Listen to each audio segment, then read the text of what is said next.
Alright, hello YouTube, Handheld Guru 97 here, back today with another Versus series video. As you can see here, I'll be comparing these two handhelds, the Neo Geo Pocket Color and the Game Boy Color. Quick little background information on both handhelds. The Game Boy Color was the successor to the ever-popular Game Boy, and it was released in 1998, 9 years after the original Game Boy came out, about 2 years after the Game Boy Pocket.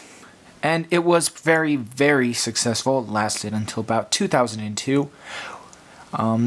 Yeah, it was succeeded by the Game Boy Advance, you know, all that good stuff. Over here, the Neo Geo Pocket Color, its predecessor was named the Neo Geo Pocket. It only came out in Hong Kong and Japan in 1998. Now, it was a black and white 16-bit handheld, no backlight. It was very similar to the Game Boy, except it was not black and green like the original. It's black and white like the Game Boy Pocket. So, what was wrong with the Neo Geo Pocket? Well, it was black and white, and it didn't have any backlight, and it came out in 1998. Now, why is 1998 a problem? Well, for one thing, the Game Boy Light had come out in 1997 in Japan, so Japanese gamers could play black and white games in light, at like when they're in like bed or dark place. I don't know, closet, bathroom. I don't know, something like that. And then the Game Boy Color came out, and it was 8-bit color. Now this was the Neo Geo Pocket was 16-bit black and white. Well, they still discontinued it in 1999. This machine came out, and it had a less than successful lifespan. It lasted from 1999 to about 2000, 2001 in Japan. And yeah, that's pretty much it for those two. So let's look at these two systems and compare them up. So we'll start with the color. The all too familiar A and B buttons. But over here, it's pretty much the same except it's B and A. Alright. Then of course you have your standard start, select, see through the viewfinder. It is replaced by the option button on the Neo Geo Pocket Color.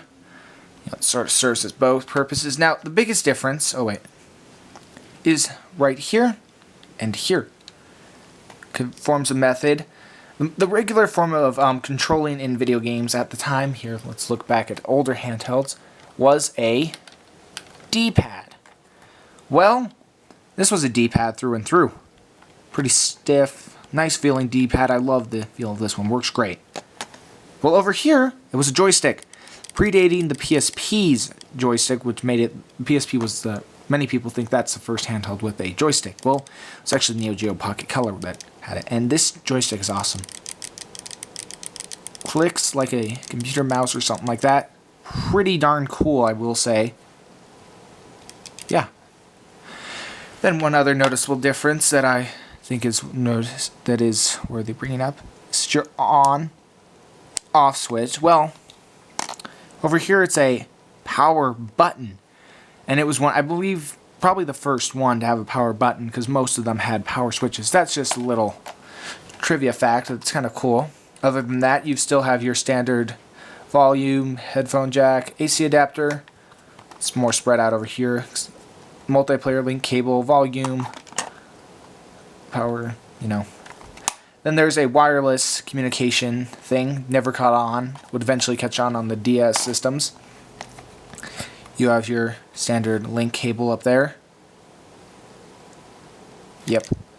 Well, let's flip these two systems over. Oh, one last thing. Speakers on both of these systems. Compared to industry giants before them, Game Boy, Game Gear with working carburetors, these are very loud. These are kind of sad compared to them. Just gonna throw that out there real quick. So yeah, let's flip these over real quick. Of course, up top, the ever important cartridge slot. We'll get into that later. Pretty good cartridge slot. Over here real quick before I go into this is a watch battery, and I'll tell you what that does in a minute. So yeah, pretty cool. So over here, take two AA batteries. You can look at my hand while I pull that off. They both take two AA batteries. Now, that's actually interesting because, I mean, comparing older handhelds again. This thing takes 4 AA's, this takes 6. Well, that's sort of comparable, but the battery life is a huge difference on both of those machines. But this takes the same amount of batteries, and that's kind of cool.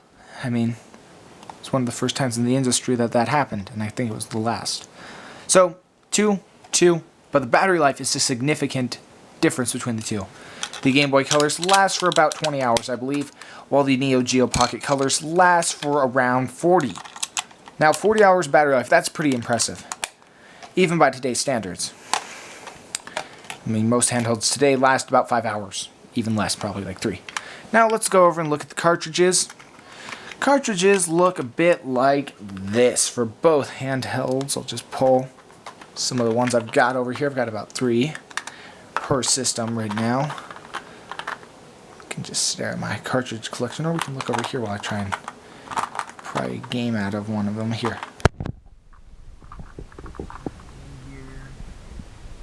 Okay, this thing will probably not open, so I'll just talk. Oh, yeah. There we go. Okay. Cartridges look like this. This is a Game Boy Color only cartridge. Will not work on a Pocket or Original. This one works on all systems, except on the Color it has full color. Pretty cool. So comparing the two cartridges, this one looks to be about the size of a Game Boy Advance cartridge. Very decent size for, I believe, the time of release. These are still pretty big, and they'd be phased out by the Game Boy Advance cartridges in about 2001. This game actually came out in 2001. Huh. Interesting. Well, so let's turn the two systems on real quick.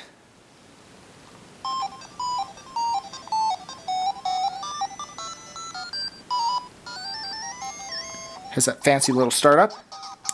Get into that in a minute. This is what the watch battery does. I've mentioned this in my review.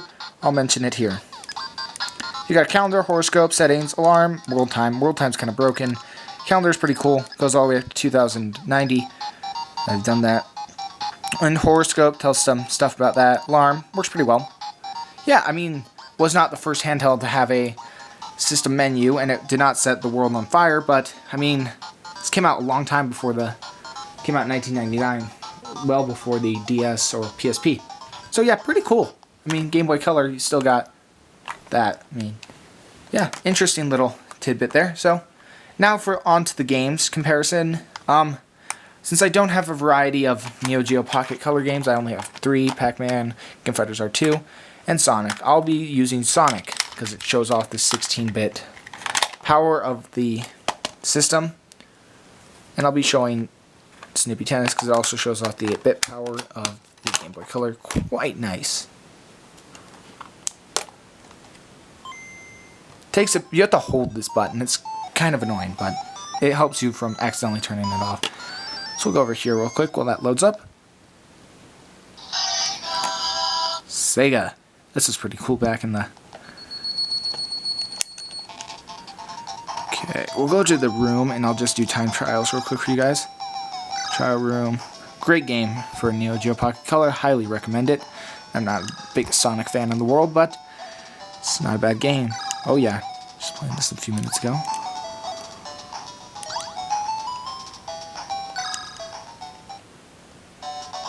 Joystick works very well. Game does not suffer any slowdowns. I'm probably going to die because I have no idea what I'm doing. Yeah, I'm just sort of going to run into the enemies because it's hard to play while holding and using my left hand. A bit annoying as well. Got good music. Plays pretty well.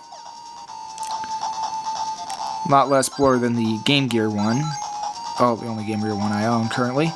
Yeah. Pretty cool. Alright, let's go over here real quick.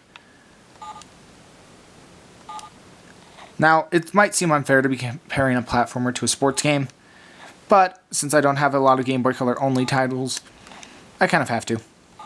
So, just to show off the graphical capabilities and such. I believe the Neo Geo Pocket Color is a bit louder than the Game Boy Color. I would not be able to tell in this game because there's not much music. There's only a few sound effects here and there. You know, tennis sound effects. which you'd find in a tennis match. And I can't play this game with one hand as well. Yeah, I'm not even trying. Yeah, I think the Neo Geo Pocket Color's a bit louder. I've never actually tested that theory. Well, yeah, those are these two handhelds. Two very fantastic handhelds. Well, some of you might be wondering, for those who don't know, how this thing lasts less than a year on the market. Well, it was two contributing factors, actually. SNK was basically bankrupt at the time of 1999 when they released this system. So they were not the first company to be like, hey, we're bankrupt. Why not we release a handheld game system and hope that turns our profits around? Hint, hint, that would be the Lynx. Well, Neo Geo Pocket Color was pretty impressive at the time. I mean, you had this awesome joystick, you had awesome handheld fighters. But what killed the Neo Geo Pocket Color besides its parent company was this thing and this. Pokemon.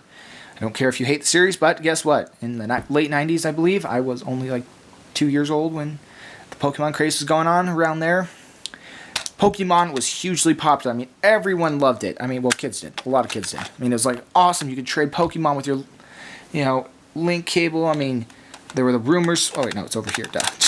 Yeah, rumors flying about Pokemon 2, which would become Gold and Silver. I mean, it was like crazy. It was on TV. It was on, there's pinball. I mean, it was on the N64. I mean, it was everywhere. And the Game Boy Color, well, taking the success from the Game Boy Pocket, which had Pokemon had single-handedly saved the dying Game Boy in the late 90s, I believe. And it turned it around. And that success was led into with the release of the Game Boy Color. And, well, no competitor was spared. And there were only really two, the Gamecom and this. This was the better of the two competitors, because this one sold 2 million units, the Gamecom sold less. I don't really know, but I know it failed, sorry. So yeah, Pokemon slaughtered the competition with the Game Boy Color. The Game Boy Color was actually just in tow. They come along and see the show. So yeah, it's pretty cool, but if you already own a Game Boy Color, and you like the Neo Geo Pocket Color for what it seems, handheld fighting games. There's really good ones like Gals Fighters and SNK vs. Capcom Match Millennium. Yeah, pretty cool. So, these systems are a lot more expensive than these. You can find, they are more common in Japan than in America, so if you want to import one from Japan, then it will cost you about $30, maybe more, for shipping. But if you want one from America, it will cost you premium. It will probably cost you $60. I paid $30 for mine, but it's a bit beat up there. There. Screen's actually in amazing condition, which is ironic, considering the system is beat. A couple scratches in there. Yeah. And, of course, the Game Boy Color is a lot more price-friendly, has a lot more games than the Neo Geo Pocket Color. This only costs about $15, maybe $20. I got mine from Plane Trade, and it cost me $15, which is a little bit less than eBay, which is ironic as well. So yeah, if you love handheld fighting games, or just think that, or you just hate Pokemon so much that you're like, I refuse to buy a Game Boy Color, but I still want to play some awesome games from the late 90s, it's your man. And also, between these two games right here, I would single-handedly recommend this system alone for that. Well, this last part sounded a bit rambly, even to me, but I just have to explain that because both handhelds are both way too awesome, and it's a shame the two of them could not coexist. Now they can in my household. So yeah, you should buy both of them and enjoy awesome handheld fighting games and awesome RPGs. Well, YouTube, thanks for watching. See you soon.